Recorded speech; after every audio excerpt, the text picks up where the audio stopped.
आमच्या समोरच्या उमेदवारांनी त्याची किंमत 16,000 कोटी लिहिली की 19,000 कोटी लिहिली काय माहिती नाही, पण आजची त्या प्रकल्पाची किंमत जवळजवळ 24,000 कोटी. आज आम्हाला भेडसावणारे काय प्रश्न आहे भागातले?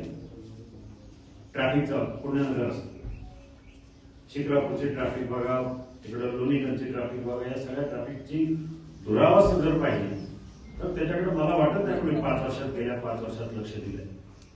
आज शिक्रापूर, चाकण, तळेगाव रस्ता ही सुद्धा ट्रॅफिक आहे, चाकणची ट्रॅफिक आहे.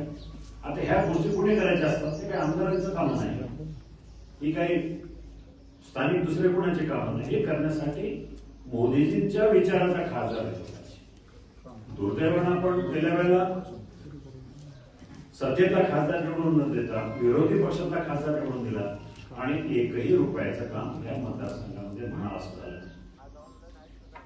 आपण आपले सगळे सारासार विचार करून ठरवावं की काय नक्की आपल्या मतदारसंघामध्ये ज्याला आपण निवडून दिलं एक भावनेच्या आहारी गेले.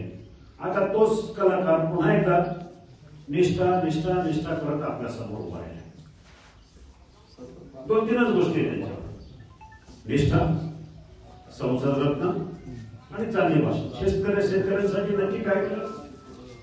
त्याच्या मुळाशी जाऊन विचार केला तर शेतकऱ्यांसाठी काही काम केलं नाही, फक्त भाषण करणं. संसदेमध्ये जाऊन मोठी मोठी भाषणं करणं, चांगली भाषणं करणं म्हणजे शेतकऱ्याच्या लोक चुकत नाही. इथं त्याचा पर्याय म्हणून गेले 5 वर्ष खासदारकीची जी काम आहे, खासदारकीच्या जबाबदाऱ्या आहेत त्या मलाच पार पाडाव्या लागतात. पुण्याचा एक ट्रान्सफॉर्मर जळाला, खासदार तर उपलब्ध नाही, मग चला दादा आहे, पर्याय कोण आहे? दादा आहे. तहसीलदारला फोन करायचा, खासदाराला फोन लावा, खासदार नाही, मग पर्याय कोण आहे? दादा आहे. पोलीस स्टेशनला काय झालं, कोणाची मारामारी गडबडी, तो पर्याय कोण आहे? दादा आहे. 5 वर्ष मी करत राहिलो. आता 5 वर्ष रात्रीचा दिवस केला, उन्हातानाचा फिरत राहिलो सगळं मतदारसंघ, आणि मग आता लोकांना हे पाठवायला लागले की निष्ठा निष्ठा. अरे निष्ठा कसली? निष्ठा असावी ती जनतेशी असावी. निष्ठा असावी त्याने तुम्हाला निवडून दिलं त्यांच्याशी निष्ठा बाळगा ना. तुम्ही काहीतरी निष्ठेचं भांडवल करून करण्यापेक्षा तुम्ही काय केलं आणि काय करणार हे सांगा. मला कोणावर टीका करण्यापेक्षा मी हे सांगेन की मी 5 वर्षात काय केलं तर तुम्ही पाहिलं. आज आपल्याकडं या